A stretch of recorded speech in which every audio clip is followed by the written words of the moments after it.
ถานีวิทยุกระจายเสียงแห่งประเทศไทยจังหวัดเชียงใหม่ AM 1476 กิโลเฮิรตซ์สถานีวิทยุภาคภาษาชาติพันธุ์แห่งเดียวในประเทศไทยที่มีความทันสมัยเชื่อถือได้สร้างอัตลักษณ์กลุ่มชาติพันธุ์สู่สากล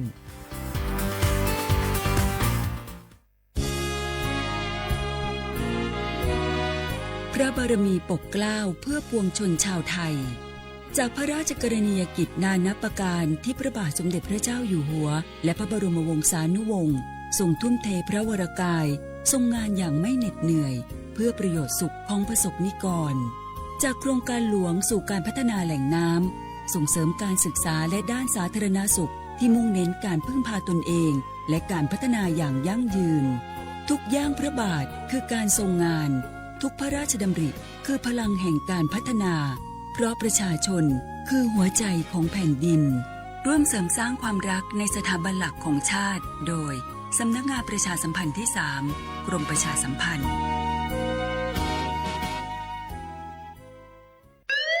คุณผู้ฟังคะทุกวันนี้มิจฉาชีพมาในรูปแบบใหม่ๆมากมายที่เราอาจคาดไม่ถึงผมเนี่ยก็เคยโดนมิจฉาชีพโทรมาบอกว่าเป็นเพื่อนสนิทแล้วขอยืมเงินโชคดีนะที่เพื่อนคนนั้นอยู่ด้วยกันกับผมเลยรอดหนูก็เพิ่งโดนโทรมาบอกว่าเป็นตำรวจบอกว่าหนูมีคดีเกี่ยวข้องกับยาเสพติดแล้วก็ต้องโอนเงินไปเพื่อเคลียร์คดีโชคดีที่ตั้งสติแล้วก็ตรวจสอบก่อนไม่อย่างนั้นเงินเก็บหนูคงหายหมดแน่ๆเลยหากมีคนอ้างว่าเป็นเจ้าหน้าที่หรือให้โอนเงินอย่ารีบเชื่อต้องตรวจสอบข้อมูลกับหน่วยงานโดยตรงห้ามโอนเงินหรือให้ข้อมูลส่วนตัวเด็ดขาดและอย่าลืมนะคะว่าถ้าหากพบข้อความหรือโทรศัพท์แปลกๆให้แจ้งเจ้าหน้าที่ที่สายด่วน191หรือ1599เพื่อช่วยกันป้องกันและหยุดยั้งมิจฉาชีพค่ะร่วมด้วยช่วยกันเฝ้าระวังภัยรู้ทันมิจฉาชีพเพื่อความปลอดภัยของทุกคนด้วยความปรารถนาดีจากสำนักงานประชาสัมพันธ์ที่ 3 กรมประชาสัมพันธ์ฮัลโหลสวัสดีครับสวัสดีค่ะจากไหนครับคุณคือผู้โชคดีที่ได้รับเงินสด1 ล้านบาทแต่ต้องโอนค่าธรรมเนียมมาก่อน 5,000 บาทนะคะหลังจากนั้นทางเราจะทำการโอนเงินกลับไปให้ค่ะจริงเหรอครับงั้นเดี๋ยวผมโอนค่าธรรมเนียมไปให้นะครับขอเลขบัญชีด้วยครับได้ค่ะคุณโชคดีมากนะคะรีบโอนค่าธรรมเนียมมาก่อนได้เลยค่ะหยุดก่อนนายจะเชื่อจริงๆหรอนี่มันหลอกกันชัดๆเลยฮะจริงเหรอหลอกยังไงอะนั่นสิเธอลองคิดดูสิว่าเราจะได้รับเงินล้านจากอะไรล่ะในเมื่อไม่ได้ไปเสี่ยงโชคหรือลุ้นรางวัลอะไรเลยจำไว้ไม่มีใครให้เงินเราฟรีๆโดยที่เราไม่รู้ตัวหรอกนะแถมยังให้โอนค่าธรรมเนียมไปให้ก่อนอีกคุณคะเราไม่ได้โกงนะคะโอนมาก่อนเดี๋ยวพิสูจน์ได้ค่ะไม่เอาละผมไม่เชื่อไม่โอนไม่คุยด้วยละกลโกงมีทุกที่จำให้ขึ้นใจอย่าเชื่ออย่าคุยอย่าโลภอย่าโอนด้วยความปรารถนาดีจากสำนักงานประชาสัมพันธ์ที่ 3 กรมประชาสัมพันธ์กู้ภัยโทรมาบอกว่าป่อน้องรถแฉลบน้องบ่คิดบ่ฝันเลยว่าวันนั้นจะเป็นวันสุดท้าย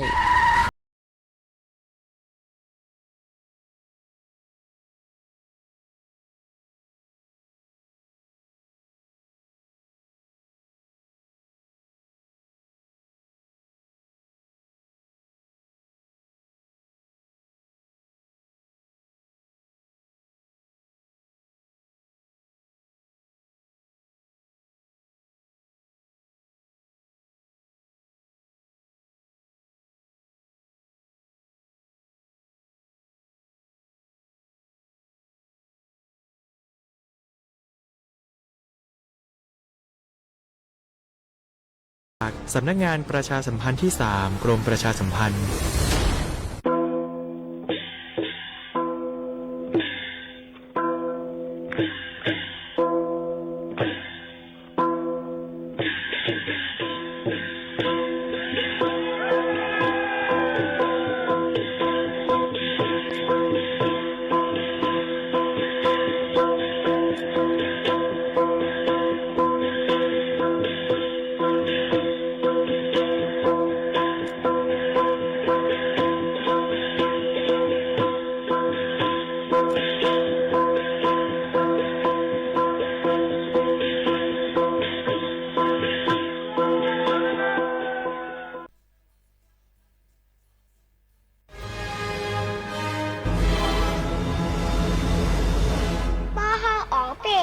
ใจเฮาจึงเหมือนเฮาอ่องเป้ไหลในโลกาในเยา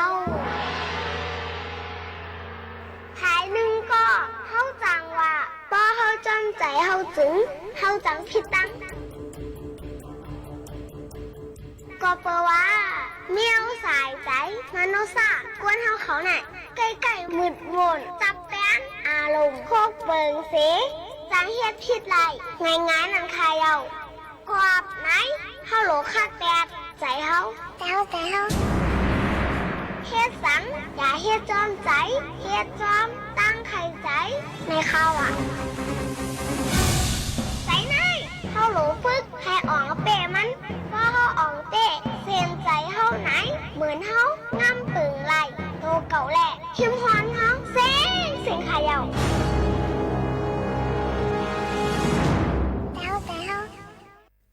พี่น้องเขาสนใจใครปืนเผาผ่านตั้งห้องปล่อยเสียงสวทเก้งใหม่ปั่นตั้งหูห่มปาดังมีดังซื้อถ่อมแจ้งแล้งหลีกว่าไก่ในปืนตีเจดอนเก้งใหม่กับสืบมาเลยดีสวทเก้งใหม่หมายฝน053-276-068และ0922468579สำสราตุกขาในวงลงปันตรงจมมันมาบ่หึงตาลอดปนก็รมาพระเนสินตังไว้โจหนึ่งข้าวยำกำแพบตาเกิดเป็นก้นมากำเก็บอ่อนปีลงลืมเฮ็ดจำตลาเนสินตังไว้สังขาเจ้าตั้งเจอให้มนต์เสอตอนเตือจนกาดเย็นสัตว์เดาว่าตั้งเจอให้มนต์เสอตอนเตือจนกาดเย็นเกิดแม่นหกทุบปลาสัจจาศาสนาคำพระตะกึมในปีลงลืมพึกจอมตลาลีเฮกึมไว้ตาดีปุ่นมนหลอดออกสามสราตุกขาเข้ายาวลงชมขอความพลาโหในสิ้นต่างไว้เจ้าตาหน้าตั้งเจอให้มนต์เสือตอนเตือจนกาดยินวิยาวิจาตั้งเจอให้มนต์เสือตอนเตือจนกาดยินเป็นเยาลูกว่าอำมันกึมอันนิจจาลงเจอลูอนัตตาตราอำปึงมันไหลจาติทุกขาติจราบยาติเจ็บเท่านาวมรณาตักทุกตั้งตายอำลดกลางไหลเมตตาไว้วางกูคนนั้นเอกังลดตั้งปีเมตตาเจอเฮาหอมเป่าเฮาเศร้าลดพีขีนบนสูงยืนมาเมตตาตราเฮาหาหับกาเด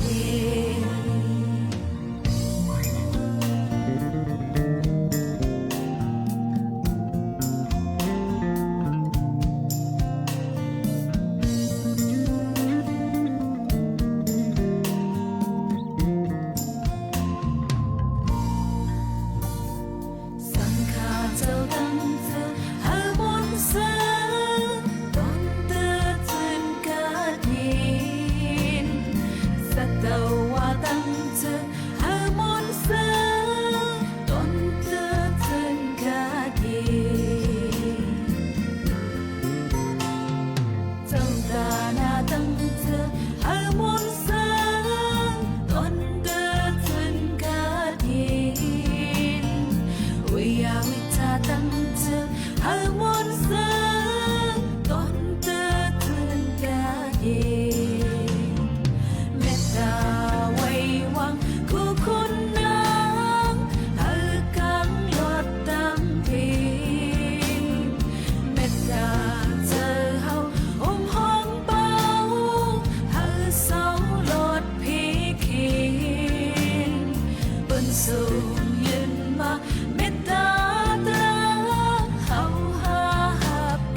เหมยซุ้งค่าเหมยซุ้งพี่น้องผู้ยินถ่อมเฮาคาตั้งเซ็งกูก็กูก้นค่ะทบกันตีเนอตอนการห้องปล่อยเสียงสวทเก้งใหม่ AM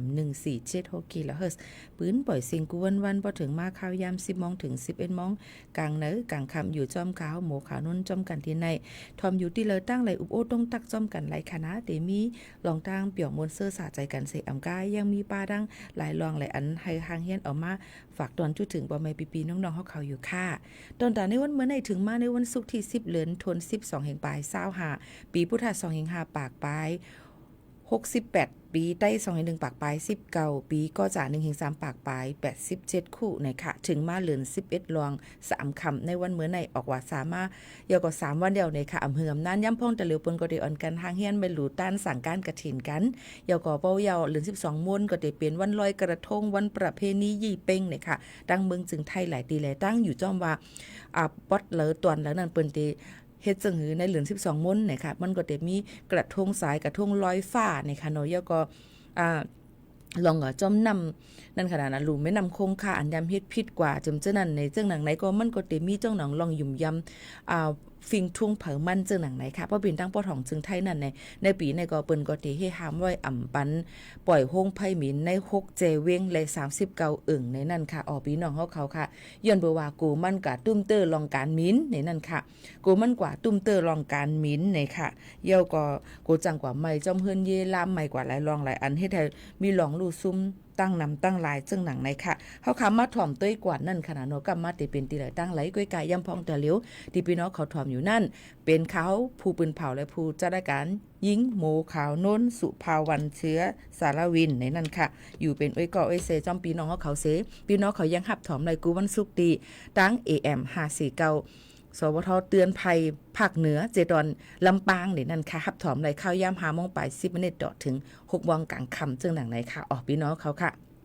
นี่ก็เอามาฝากตวนจุดถึงพ่อแม่ปีๆน้องๆเขายามพงตะเหลวนั่นในค่ะฝนก็เตซ้ำอีในค่ะเนาะเตบ่มีฝนตกอย่าโหปากมันก็เตมีหมอก 30% ก้วยในนั่นค่ะกำนำก็เตตกตั้ง7 วันแม่ฮ่องสอนเกียงใหม่เมืองเจดอนเมืองตากกำแพงเพชรในค่ะลมกัดลมเย็นกลางในเจ้าเตมีดี22ถึง26องศาเซลเซียสในค่ะไว้วันเตมี32ถึง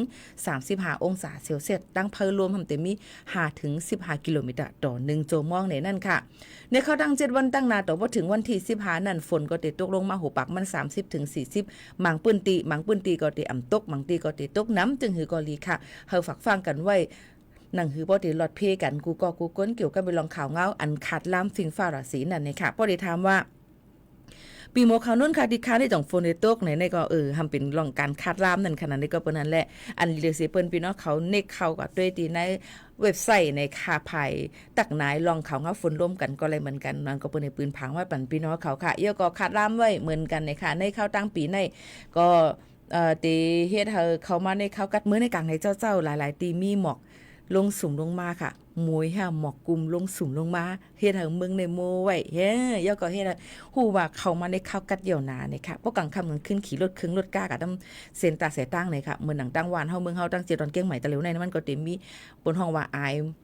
หมอกเมียว1ไอหมอกตีนเป็ดในนั่นค่ะมังก็ส่งเกียกไอมันมังก็เต็มส่งเกียกในค่ะเนาะใกล้ๆหมู่เขาโน่นได้ก็หึงนั่นๆเลยยินก็ได้ยินเสียวไอมันก็บอกว่าเขามาในข้าวกัดเดี่ยวตรงใจค่ะเยอะก็มังก็ว่าอำไรนะเมียนเนี่ยเนี่ยจังได๋ก็มีค่ะก็พูดว่าลองส่งเกียกคนเฮาค่ะในมันเหมือนกันในค่ะเนาะก็ได้บอกว่าเขามาในข้าวกัดจังหนังในนั่นค่ะพี่น้องเขาค่ะ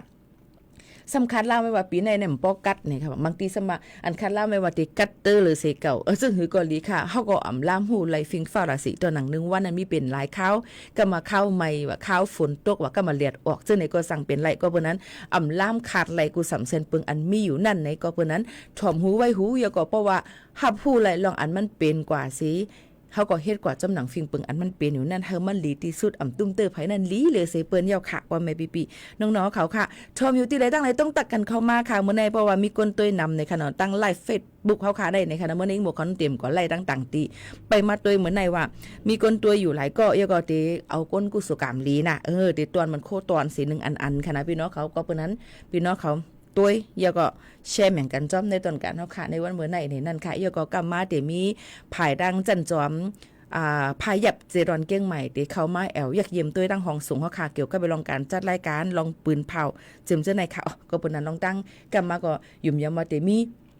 ก้นมาแอลแลอยากเยี่ยมตัวดังห้องปล่อยเสียงเฮาค่ะตีไหนนี่นั่นค่ะพี่น้องเฮาเขาค่ะในก็ออกมาฝากตวนจูถึงปอแม่ปีน้องๆเขาให้แรงยินถ่อมจ้อมกันซึ่งหนังในค่ะก็เพราะนั้นเฮาอ่อนกันเลือหรือใจกัดถ่อมด้วยเพ่งกว่ามันหูถูกใจกัน1โหก่อนค่ะเนาะกำที่มาอุบโอจ้อมกันเที่ยงขาวเงามีตั้งนำตั้งหลายค่ะนะเมื่อได้เป็นเพ่งความน้องฮกห้องไว้เนี่ยค่ะตึกตังไว้เมอ15ชั่วโมงในกุ้ยในค่ะนะโหม3ลงทุ่งลินจึงหมอกกอนนะคะน้องฮกห้องไว้10ยินถ่อมจ้อมกันค่ะ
ค่ะพ่อแม่พี่ๆน้องๆเฮาเขาค่ะไล่ฮับฮู้ไล่ยินถ่อมจ้อมกันดอนดาเพลงกว้ามหมู3หลงในนั่นค่ะในก็ติเลยรัดนี่เกี่ยวกับไปลองปึ้นเมืองไต้เฮาค่ะหลายตีหลายอันอีกปาดังตีแอลแลหลายตีซึ่งหนังไหนค่ะอันนี้ก็คัดจัดออกมาฝากตอนจู้ถึงพ่อแม่พี่ๆน้องๆเฮาเขาให้ไล่ยินถ่อมจ้อมกันในตอนกันเฮาค่ะตีในซึ่งหนังไหนในนั่นค่ะย่ำพร้อมตะเหลียวค่ะพ่อแม่พี่ๆน้องๆเฮาเขาค่ะเฮาค่ะตีเลยหันว่าเนี่ยค่ะกาขันค่ำขึ้นเนี่ยในค่ะเนาะกาขันค่ำในค่ะ1แก็บ1แก็บในตีเอา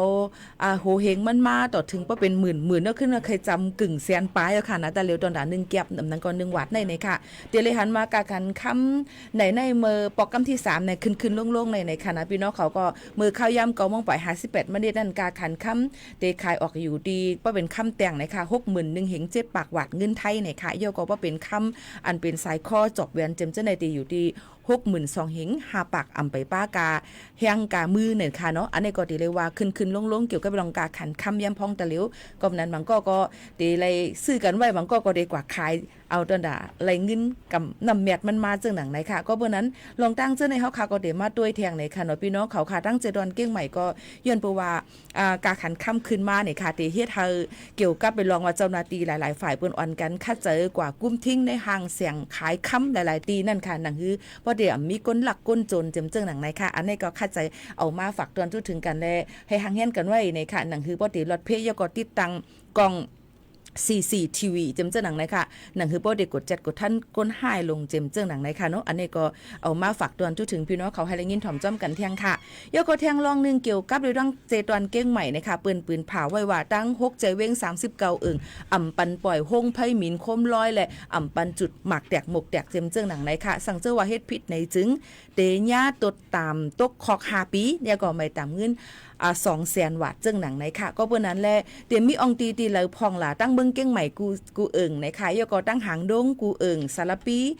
ขัวมุ้งดอนแก้วสันซ้ายตาวังตาลหนองพึ่งค่ะยก็ตั้งเว้งสันซ้ายในค่ะหนองหานค่ะแม่ริมค่ะดอนแก้วเมืองแก้วริมไตแม่สาริมเหนือในค่ะยก็ตั้งสันปะต้องตีทุ่งต้อมในค่ะอย่างฮือบ่ได้มีห้องไผมินกว่าตุ้มเตยยก็เป็นเพกึ่งกลางจอมข่าววันก้นเมืองในค่ะสังเจอว่าเฮ็ดผิดในเปิ้นก็เต็มไม่ตามเงินค่ะอันนี้ก็เป็นข่าวเงาเกี่ยวกับไปลองปล่อยห้องไผมินในข้าวประเพณียี่เป็งนั้นก็ข้าวเลือน12ม้วนเนี่ยค่ะอันนี้ก็คัดเจอเอามาฝากปันพ่อแม่พี่ๆน้องๆเขาให้ได้ยินถ่อมจ้อมกันหนังฮือบ่ได้ลอดเพยก็เฮ็ดลองพิษกันเจมเจ้าหนังไหนค่ะนี่ก็คัดเจอออกมาฝากตอนจุถึงกูก้นให้เลยยินถ่อมค่ะเมื่อในเฮาค่ะติเลยหันว่ามีครูสอนมอสอนนะคะที่ดังจันจอมพายับในนั่นค่ะนะคะมหาวิทยาลัยพายับนะคะตั้งเจดอนเก่งใหม่เปิ้นก็อ่อนกันมาแอวยักเยี่ยมตื้อที่ดังฮงปล่อยเสียงเฮาค่ะว่าการจัดรายการเป็นซึ่งหือพองนะก็ในตอนการเฮาค่ะเป็นซึ่งหือก็เปิ้นในข้าวหมูขนนเดอ่อนนำแอวเลเสียก่อนแล้วก็ถ่อมเพ่งความหวานหูถูกใจจังขึ้นมาอุบโอ้จำกันแทงกำนึงค่ะ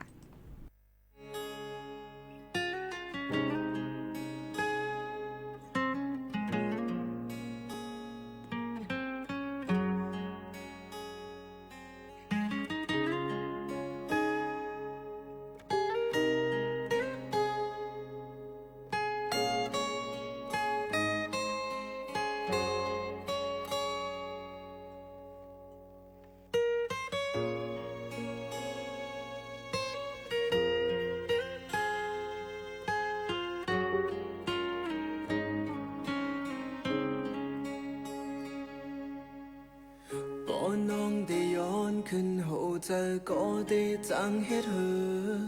แล้วเสียยืนสีเจ็ดน้ำตาสืบข้าวหักก็เลี้ยวตั้งหักและตั้งเสืออันปีปันจึงสุดาเพราะว่าคนผ่านมันจึงปีตีจังเฮ็ดเธอย้อนหักและตีคำเวตั้งปานที่ยืนกันเจ็บว่าเมื่อผิดสั่งปล่อยบันมันดังมาปล่อยบันสู่สองเสือจะยาวตียันเจ็บลอยปล่อยบันหึงลอยไฟเนื้อจากว่าเลยเขาตั้งมาถึงเมื่อแล้วสุดตาจาไว้พอขึ้นมาจู่ว่าเมื่อผิดตึงหาอยู่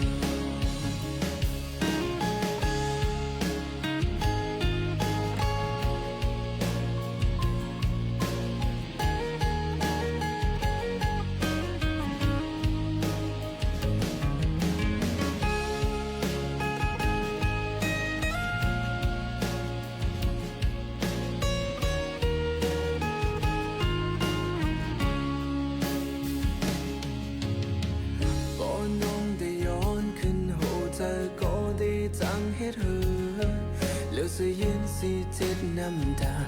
สิบเข้าหักก็เลี้ยวย้อนหักเลตีคำเวตั้งเปิดที่เยินกันเจ็บอำว่าเมื่อผิดซ้ำปล่อยมันตั้งมาปล่อยมันสู่สองเสือจะยาวตีนเจ็บลอยปล่อยมันหึงลอยไฟเนื้อเธอกว่าเลยเขาตั้งมาถึงเวลาสุดเตือนใจไว้พอขึ้นมาสู้อำว่าเมื่อผิดตึกหากอยู่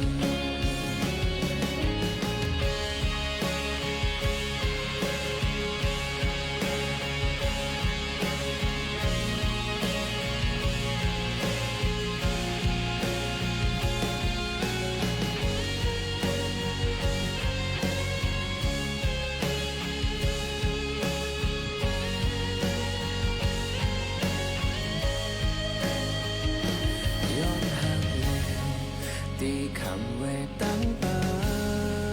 ดที่ยืนกันเจอำว่าเมื่อผิดสั่งปล่อยมันตั้งมาปล่อยมันสู่สองเสือจะยาวตีนเจ็บลอยปล่อยมันหึงลอยไฟหน้าใจกว่าได้เขาตั้งมาถึงเวลาสุดตาใจ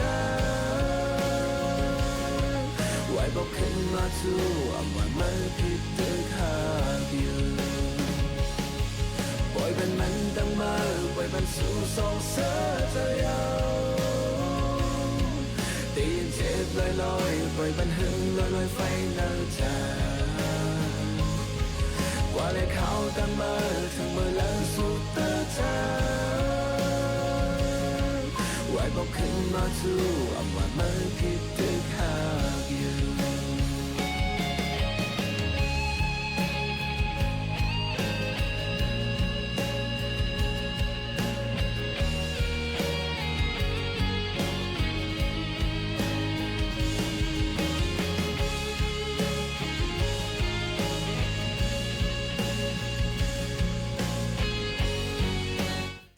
อ๋อค่ะเมื่อในเฮาค่ะก็ได้เลยหันว่านะคะมีนะคะครูสอนเยาก็ดีมีน้องลูกเห็นนะคะตั้งจันจอม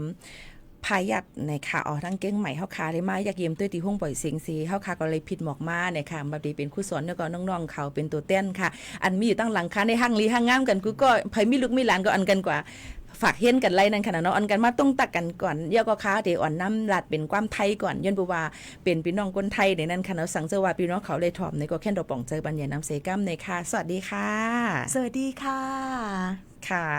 สวัสดีครับค่ะแนะนำตัวหน่อยค่ะสวัสดีค่ะดิฉันอาจารย์ดร.ยานิสาจันเสงค่ะตอนนี้ก็เป็นอาจารย์ประจำอยู่ที่สาขาวิชานิเทศศาสตร์วิทยาลัยนานาชาติมหาวิทยาลัยพายัพค่ะนอกจากจะสอนทางด้านนิเทศศาสตร์นะคะก็ยังดูแลในการบริหารนะคะเป็นตำแหน่งผู้ช่วยรองอธิการบดีฝ่ายบริหารภารกิจพัฒนาบุคลากรค่ะดีใจที่วันนี้ได้มีโอกาสได้มาพบกันนะคะค่ะน้องๆอีกคนหนึ่งค่ะเมื่อกี้เป็นอาจารย์นะคะก็ผมชื่อนายศิรภพสิงห์แก้วครับเป็นนักศึกษามหาวิทยาลัยพายัพเรียนอยู่คณะนิเทศศาสตร์นะครับค่ะชั้นปีอะไรคะลูกชั้นปีที่1ครับมีได้มาเยี่ยมเยียนสวทวันนี้รู้สึกยังไงบ้างหรือว่าชอบในด้านไหนบ้างคะรู้สึกว่าเป็นประสบการณ์ใหม่ผมไม่เคยมาเจออะไรอย่างนี้เลยครับแล้วก็ในห้องส่งที่เป็นพิเศษเพราะว่าทางประเทศไทยหรือว่าทางสวทของเราเนี่ยที่นี่ที่เดียวนะคะที่มีรายการชาติพันธุ์อยู่7ชาติพันธุ์ด้วยกันนะคะมาที่นี่สนใจในด้านไหนบ้างคะไม่ว่าจะเป็นผู้จัดรายการดีเจหรือว่าจะเป็นนักข่าวหรือว่าเป็นสนใจในด้านไหนลูกตอนนี้กำลังอยู่ในช่วงค้นหาตัวเองอยู่ครับค้นหาอยู่ใช่ไหมคะอยากค้นหานานนะแค่ปีหนึ่งนี่แป๊บๆเองนะคะลูกเชิญชวนน้องๆหรือผู้ฟังค่ะที่ฟังรายการเผื่อเขาว่าอยากจะเอาลูกเอาหลานไปสมัครเรียนที่มหาวิทยาลัยที่น้องเรียนอยู่ค่ะเชิญชวนลูกให้โอกาสค่ะอยากให้น้องๆทุกคนที่สนใจในเรื่องวิทยุหรือไม่ก็รายการทีวีหรือการสื่อสารต่างๆก็แนะนำมหาลัยพายัพเลยครับค่ะ ค่ะขออนุญาตเสริมเพิ่มเติม ได้ นะคะ ค่ะ ในนามของสาขาวิชานิเทศศาสตร์ วิทยาลัยนานาชาติ มหาวิทยาลัยพยัพนะคะ ต้องขอกราบขอบพระคุณทางสวทเชียงใหม่นะคะที่เปิดโอกาสเป็นแหล่งเรียนรู้มากๆเลยนะคะ เรามาทุกปียกเว้นปีที่แล้วค่ะ เพราะว่าปีที่แล้วน้ำท่วมนะคะ เป็นแหล่งเรียนรู้ของชุมชนจริงๆนะคะแล้วก็เป็นแหล่งที่พึ่งพาข่าวสารนะคะของพี่น้องชาติพันธุ์ต่างๆนะคะได้มาสัมผัสได้ฟังการบรรยายนะคะก็รู้สึกได้ถึงความงดงามจริงๆนะคะแล้วก็ขอบพระคุณสื่อนี้นะคะที่เป็นกระบอกเสียงนะคะนำข่าวสารที่มีคุณค่านะคะสู่ทุกคนค่ะแล้วก็มหาวิทยาลัยพยัพนะคะซึ่งเป็นมหาวิทยาลัยเอกชนแห่งแรกของประเทศไทยนะคะยินดีมากๆเลยนะคะเพราะว่าตอนนี้มีน้องๆที่เป็นชาติพันธุ์ต่างๆนะคะมาเรียนที่มหาวิทยาลัยพยัพเยอะเลยนะคะตอนนี้เราเรียกได้ว่าการศึกษานะคะเป็นสากลจริงๆนะคะถ้าพ่อแม่พี่น้องท่านใดนะคะที่อยากจะฝากลูกหลานนะคะมาเรียนโดยเฉพาะอย่างยิ่งมาเรียนทางด้านนิเทศศาสตร์หรือการสื่อสารนะคะยินดีต้อนรับด้วยความอบอุ่นนะคะแล้วก็พร้อมที่จะดูแลบุตรหลานของท่านนะคะด้วยความรักนะคะขอพระเจ้าอวยพระพรค่ะขอบคุณค่ะ ขอบคุณค่ะขอบคุณนะคะนี่ก็เป็นสิ่งเล็กๆน้อยๆที่เราได้เจอกันเป็นประจำอยู่แล้วกับมหาวิทยาลัยพายัพแล้วก็สนับสนุนทางสวทมาตลอดไม่ว่าจะเป็นเรื่องใดก็ตามรวมถึงการเรียนรู้สิ่งใหม่ๆให้กับพี่น้องอาจจะเป็นพี่น้องชาติพันธุ์หรือว่าพี่น้องอะไรก็ได้ไม่มีขอบเขตไร้พรมแดนอะไรทั้งสิ้นนะคะเพราะฉะนั้นแล้วก็การศึกษาเป็นสิ่งที่ดีให้กับน้องๆเพื่อที่จะพัฒนาตนเองไปในอนาคตนะคะขอบคุณอาจารย์แล้วก็ขอบคุณน้องๆตัวแทนแล้วก็อีกทุกๆคนที่มาร่วมจัดรายการรวมถึงมาฟังรายการของเราในวันนี้ด้วยค่ะขอบพระคุณค่ะขอบคุณค่ะอ๋อค่ะเมื่อในเฮาคาก็เลยค่ะผู้ว่าเนี่ยค่ะว่าการเฮียนฮู้นั่นอ่ำมีเรียนลิ้นอ่ำมีลองอีสังก็ปนนั้นเลยเฮาคาก็เลยมาเฮียนฮู้กันเดี๋ยวก็หนังคือพอติเพิ่มเติมปันนำกัดตั้งแขนเฮาคานั่นไหลนะคะนี่ก็เป็นแท่งตอนนึงที่เฮาคาไหลอุบโอตั้งจ้อมกันอีกป้าตั้งเลยมาแอลเลตั้งยักเยี่ยมตั้งสวัสดิ์เฮาเก่งใหม่นะคะออนกันหรือเจอถ่อมด้วยเพียงกว้างมันหูถูกใจกันเที่ยงก่อนยันบ่ว่าครูสอนอีกป้าน้องๆเขาก็ดีกว่าห้องส่งที่ FM 93.25 และ FM 98กันเที่ยงนะคะหรือใจกันโจแก้บก้ำก่อนค่ะ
ค่ะพี่น้องเขาค่ะเลยหรือใจถ่อมได้เพียงกว่ามันหูถูกเจอเนี่ยนั่นค่ะก็บนนั้นได้มังลองมาอันมาที่พี่น้องขอย้อนเพียงกว่ามาหามตั้นขึ้นเลยสังนาทีการมันทำกึ่งกลางมาคึกใส่ซึ่งไหนก็ใกล้ๆเปลี่ยนอะไรก็บนนั้นแหละย้อนน้อมใหญ่นำกว่าในค่ะอยู่เมืองฟางเสปันแห้งอยู่กูเข้าย่ำค่ะอยู่ยองห้วยทุ่งในหนองจำก้าปันแห้งอยู่ค่ะห่มจมพับตอนกูก็ค่ะดีเขามาถ่อมจอมกันในตอนการเฮาค่ะที่ในค่ะนะยิงจมเตี้ยๆวาๆเนี่ยค่ะออตะเหลียวนั่นก็คัดเจอหาอยู่อันที่พี่น้องเขาย้อนเพียงกว่ามาเกี่ยวกับไปลองว่าหังค่ะก็นำโค้งเนี่ยค่ะมีเลยนะเนี่ยค่ะนำโค้งมีเลย ย้อนบอกว่าเพ่งความอันพี่น้องขอย้อนมาในค่ะก็คัดเจอหาปันเปใจเยอะค่ะนะก็เปินนั้นแหละมังปอกมามันเตรียมความเตเลยว่าเหอะมันเตรียมหลีกมันอ่ำหันจะในก็ใกล้ๆเป็นค่ะพี่น้องเขาเจอในค่ะนะก็เปินนั้นแต่เร็วในถ่อมด้วยข่าวเงากันเที่ยงอิดอีก่อนค่ะนะพี่น้องเขาค่ะจงขึ้นมาอุบอูจอมกันเที่ยงค่ะนะคัดใจหายอยู่ในหากล่อมหันเพียงความอันย้อนมาในค่ะนะน้ำโค้งในค่ะอำนั้นก็ว่าเหอะค่ะก็อันย้อนมาเมื่อไกลย้อนมาแทงค่ะลูกย้อนอ่านได้แทงกล้ามก่อนย้อนความน้ำโค้งอินฝางปืนหนุ่มคือห้องไว้คาออสมัยไหนไผสัมติห้องไว้เตะแต่แล้วเนี่ยทำไมย้อนความอินฝาง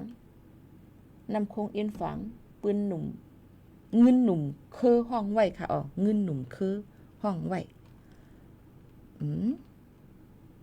มีเลยค่ะในค่าหาไปหันค่ะนะพี่น้องเขาค่ะที่เข้าใจหาค่ะน่ะมีเลยกวนชัวหาก่อมไปหันในค่ะเนาะ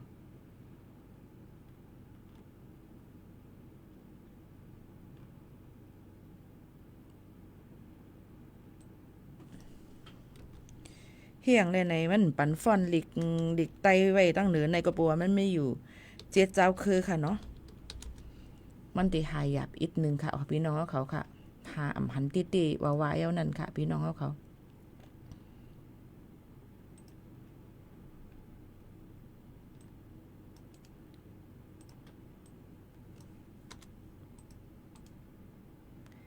ติกะหาตั้งไหลใน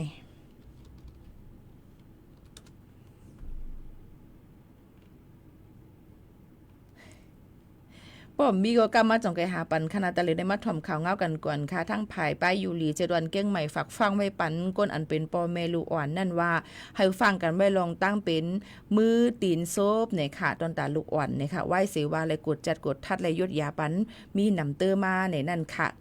ตีมีนำในข้าวฝนจังหนังไหนค่ะเราก็ตีเลยว่าเป็นตุ่มหวานเล็กๆเห็นจอมมือจอมซบลูกอ่อนเจอค่ะจอมตีนจอมจังหนังนะคะตั้งความไทยเป็นห้องว่าโรคมือเท้าปากในค่ะเนาะพี่น้องเขาค่ะลองตั้งอันนี้ก็มาฝากฟังไว้ปันพี่น้องเขาให้รู้รวมได้ถึงลูกๆหลานๆเนาะค่ะเนี่ยค่ะโกจังถวยใจหยาผ้าเนื้อเลือดเนื้อไม้5ป้อใบล้วนอสักเตี่ยมหรือ4-5 ปีนึงแค่หนานั่นค่ะนะเนาะบ่ว่าองดีกว่าฝากล้วนเลี้ยงไว้นั่นในนึงแค่ดูไรอ่ำปันกว่าเอาติเลยเฮ็ดลองบ่ใส่เสียนใส่กันก่อนก็เปิ้นนั้นให้ใกล้ๆสุกสีล้างมือให้หมดใส่เสียนใส่อย่าไปปล่อยอยู่บ่อยหั่งในนั้นค่ะนะเนาะยก็ปล่อยทุกๆถูๆติๆก็กำมาเจอหมงเจอเมียงมันมานี่ค่ะพ่องดูอ่อนพ่องไข่ไรไข่หันนี่ค่ะยิบเต้ามาห้ามนั่นก็กินยาอีสัง5เจิมจังหนังนี่ก็ใกล้ๆเปลี่ยนไรก็เปิ้นนั้นอย่าลาลีปล่อยพาเป็นลูกหลานเฮาค่ะรู้เลยฟังแล้วก็รู้รวมได้ถึงลูกๆหลานๆเฮาค่ะให้มันหลีจ้อมในนั่นค่ะพี่น้องเฮาเขาค่ะในก็คัดเจอเอามาฝากตอนถึงพี่น้องเขาจังหนังในค่ะหรือใจถ่อมด้วยแทงเพียงความกันกวนค่ะนะเพียงความอันย้อนมาว่าคือค่ะก็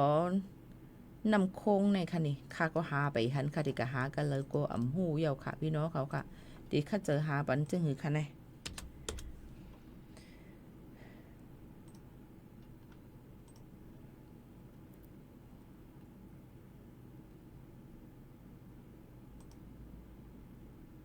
บางอันซ้ำว่าอ่ำบันถ่วมจังไหนอะที่เลยเฮ็ดจังหือกับหัว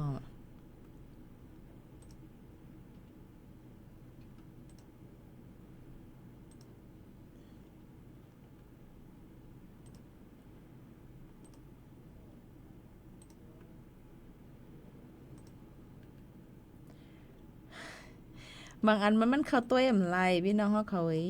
บางอันมันตัวอ่ำไรถ่วมก็อ่ำไรตีเลยเฮ็ดจึงหือเป็นปัญหาใหญ่ลงอันนึงค่ะนะเพราะพี่น้องเขาย้อนเพียงกว้างมากค่ะก็ใครเปิดปันให้เลยถ่วมอยู่ใกล้ๆว่าก็มาว่าหลูเลยลงอันนั้นเข้าว่าหลูเลยเป็นจึงนั้นหลูเลยเป็นจึงไหนให้มันหยาบเนี่ยค่ะนี่พี่น้องเขา หนังคือบ่ได้หาเพียงความบันพี่น้องเขาถ่อมนั้นมันง่ายๆมือกูปอกแล้วเปิ้นก็ติสูงมาปั่นเฮาคานั่นขนาดเนาะแต่เหลียวไหนติเข้าถ่อมแต่ว่าหลูเลยใจจือให้ถ่อมด้วยแทงกว่านี่ค่ะว่าเปิดอำไลเอาค่ะพี่น้องเขาอำถ่อมเอาเนาะไก่เหยามันเหี่ยวแล้วบ่ได้ใครถ่อมกว้างกับตึกหลูเลยเฮ็ดเมี่ยวอยู่ในค่ะเนาะหรือเขาหรือใจกันแทงก่อนแล้วก็ถ่อมด้วยเพียงความต่างอันที่มันเปิดเลยง่ายๆก่อนค่ะพี่น้องเขาค่ะถ่อมความคาดีๆค่ะเนาะใจสายเลือนแลโมเขาโน้นห้องไว้ค่ะจำปีใหม่เหี่ยวในถ่อมมาถ่อมด้วยความปีเกี่ยวกับรองปีใหม่ใต้กันก่อนค่ะ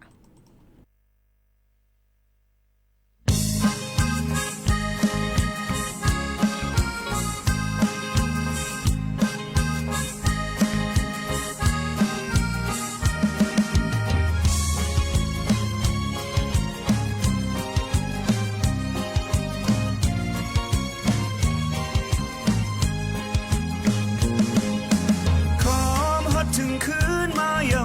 มือวันปล่อยปีใหม่ใจยิ่งเข้ามาเฮาอ่อนจอมนตุยตั้งเลิกก็หันมีไว้คู่ใต้ปอเล่นของหมอกก่อนกี่ลอนจอมเนแกนายอ้อยใจตั้งหลายมาพร้อมผมกันเมื่อวันปล่อยปีใหม่ใจ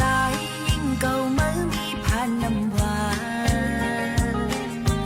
พร้อมกันสร้างมันคือไว้เฮาคึกเป็นเฮากว่าเล่นจริงเมื่อวันปล่อยปีใหม่มาเท่าหนุ่มอำว่าคือไตเฮาตั้งหลายมาพร้อมกันยองยุกทุ่งไต้วันปีใหม่ไต้เฮายังสูงสิกา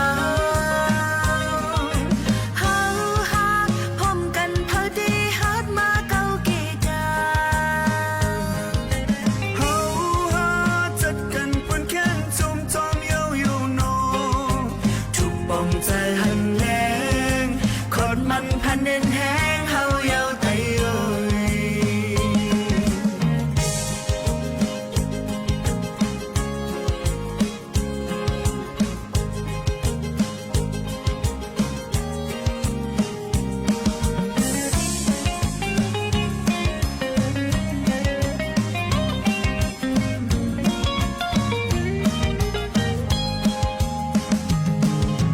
ขอพอถึงขึ้นมาเยา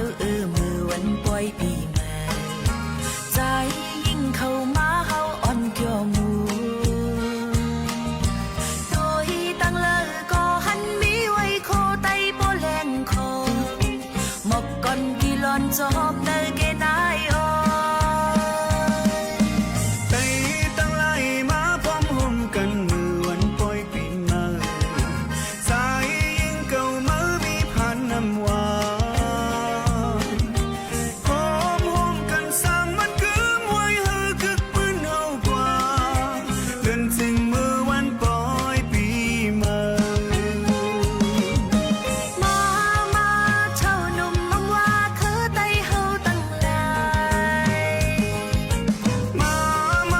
พร้อมกันยองยุกทุ่งไต้วันปีใหม่ไต้เฮายังสูงสิกาเฮาพร้อมกันพอดีฮัดมาเก่าแก่กันเฮาจัดกันเปิ้นแค้นจมจอมเยาอยู่นอทุกป้องใจหันแรงขอดมันพันเน้นแห้งเฮาเยาไต้เอ้ยทุกป้องใจหันแรงขอดมันพันเน้นแห้งเฮาเยาไต้เอ้ย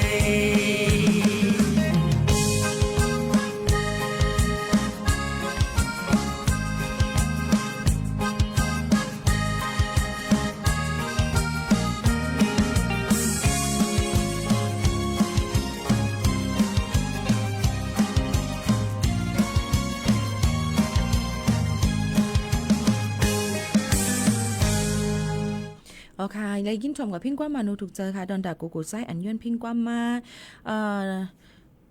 ย้อนเพียงความมา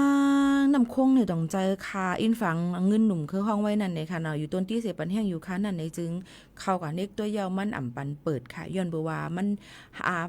เดลัยใจอีเมลเสเข้ากับตัวว่าเฮอว่าอายุอาสาก็ค่ะกาคือต้องเข้ากับตัวกันเนื้อในซ้ำมันหยาบค่ะเนาะกับวันนั้นเต็มได้ถ่อมค่ะก็วันนั้นสังเกตว่าผู้เลเพอต่างเพลงกว้ามจึงหือก็ยาวมันก็หลุเลยตุ้ยกันว่าเข้าถ่อมในกูก็ห้ามันเดี๋ยวมีเรื่องนั้นค่ะมันเดี๋ยวมีลองเฮฮามกันไว้จังนั้นแหละเข้าถ่อมอำไลค่ะเข้าเปิดปันอำไลค่ะเนาะอันนี้ย้อนไปป่องใจบรรยายนำเสกัมในนั่นค่ะย้อนเพลงกว้ามนางคำนงห้องไว้นอนฝันนำคงในค่ะออยู่สีเสียงไปถ่อมอยู่ค่ะนี่ค่ะขอบใจถึงกูก็ค่ะตอนดักเข้าย่ามมือเหลียวซ้ำในค่ะจำมดเย้าสีในค่ะข้าวก็ได้ขึ้นเอาปันข่าวเงาแทง1อันฝากดวนจูถึงป่อแม่ปีๆน้องๆเขาสีในนั่นค่ะย้อนผัดยันพ่อแม่ปีๆน้องๆเขาเมื่อกว่าก่อนค่ะอย่าลืมค่ะตอนแต่พี่น้องเฮี้ยงกันยันเมืองเขาตะเลียวเปิ้นก็ห่างเฮี้ยนกันไว้เฮาอ่อนกันเนี่ยค่ะครึ่งปองให้สร้างเกี่ยวกับลุยลองว่า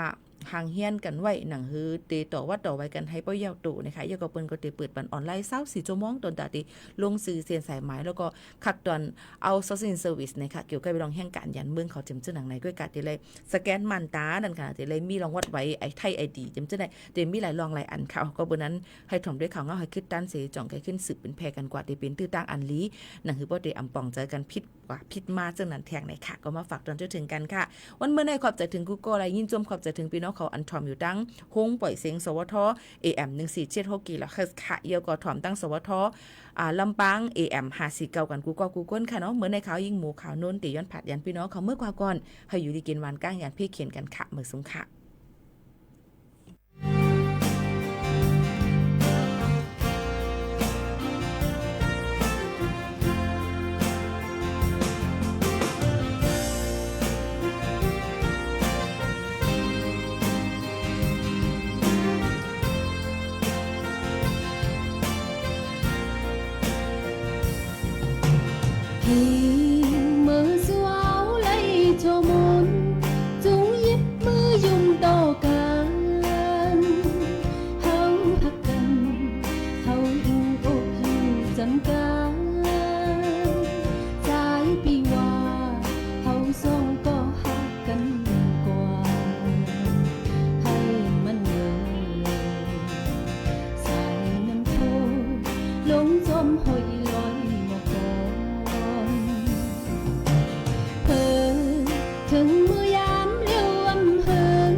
รับฟังข่าวต้น